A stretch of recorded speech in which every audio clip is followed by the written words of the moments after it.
Those in favor say aye. Aye. Those in favor say no. No.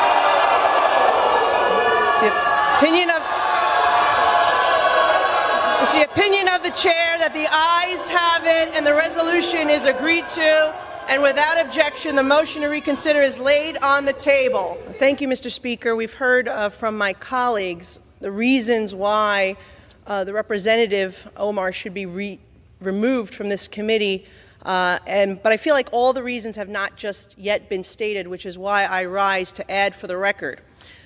We've heard about the comments that were made regarding anti-Semitism and anti-Israeli views, but I rise to add to the record that as a member of the Foreign Affairs Committee, I've sat there and heard the representative actually spew anti-American rhetoric as well.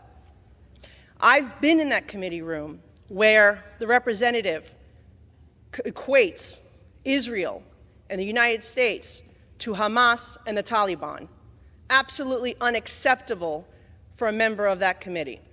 I've also heard the representative equate that it is the United States' fault that there is turmoil in Venezuela. That is not because of the oppressive socialist and communism that has spread throughout Central and South America in Venezuela at the hands of the Maduro and Hugo Chavez regimes.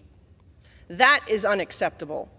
And as a New York representative, to hear the representative belittle, to try to diminish the worst terrorist attack on United States soil on September 11, 2001, as some people did something, that is unacceptable as well. And I hold the same standard for this side of the aisle that I do the other, because when another colleague on my side said something about 9/11, I also voted to have her removed from the Education Committee because I thought that was inappropriate.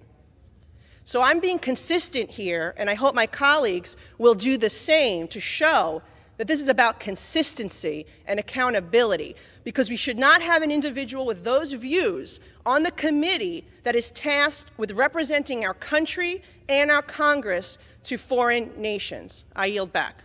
The United States House of Representatives was charged with tension. A palpable sense of anticipation hung in the air, thick with political maneuvering and deeply held convictions. The very foundations of the chamber seemed to vibrate with the weight of the impending decision.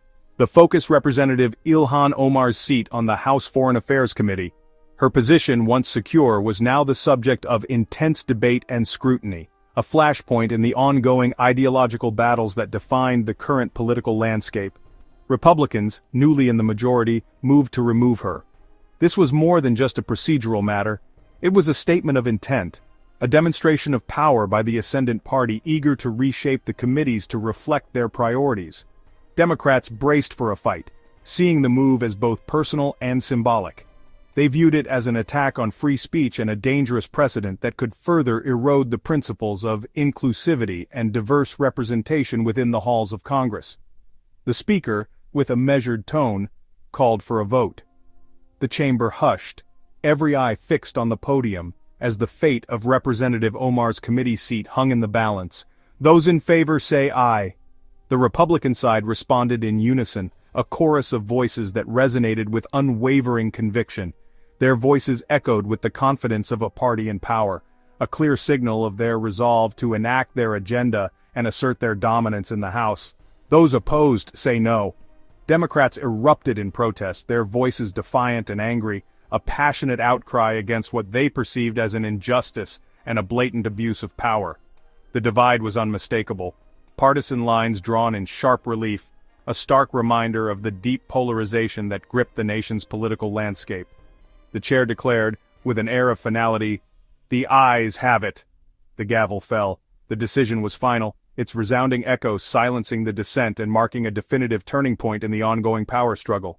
No roll call, no debate, just a swift, stunning conclusion, leaving many in the chamber reeling from the speed and decisiveness of the action. Representative Omar was removed from her post, a tangible consequence of the shifting political tides and the unwavering resolve of the majority party. The chamber fell silent, the reality of the power shift settling in, as members on both sides of the aisle grappled with the implications of the vote. For some it was justice served, for others a blow to fairness and representation, a stark reminder of the fragility of minority voices in the face of overwhelming political force.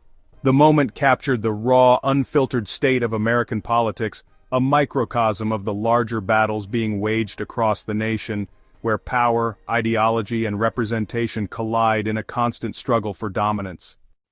Republicans justified Omar's removal by citing past controversial remarks. They pointed to statements they said were anti-Semitic or anti-American, including her comments on Israel, Venezuela, and 9/11s. Critics argued these remarks disqualified her from shaping foreign policy. Democrats called the move political revenge, targeting Omar for her identity and dissenting views. The debate became a flashpoint over free speech, accountability, and the boundaries of congressional discourse. Committee assignments are the engines of Congress, the very lifeblood of legislative action. They are instrumental in shaping laws, conducting crucial oversight, and influencing the direction of our nation. The Foreign Affairs Committee is especially powerful, wielding significant influence over matters of international importance. It plays a pivotal role in influencing America's global role, shaping our relationships with other nations, and impacting international policy. For Omar, a former refugee who brought a unique perspective to the halls of power, the seat on the Foreign Affairs Committee was more than just an assignment. It was a platform for unique perspectives, a chance to amplify voices often unheard. She aimed to bring her insights to bear on critical issues like human rights and diplomacy, offering a fresh perspective on complex global challenges. Losing that seat stripped her, and arguably her party, of a valuable voice and significant influence in foreign policy debates, potentially silencing a perspective that challenged conventional wisdom. The majority party, wielding its power, controls these assignments, often using them strategically to reward loyalty, maintain party discipline, or, conversely, punish dissent and silence opposing viewpoints. Omar's removal was more than symbolic. It resonated deeply. It represented a real loss of power, a diminishment of her ability to shape policy and advocate for her constituents. It signaled a new era, highlighting the increasing partisan maneuvering and political gamesmanship surrounding the allocation of these crucial committee seats. Representative Omar's removal from her committee assignment marks a new and concerning escalation, signaling a shift in how Congress operates.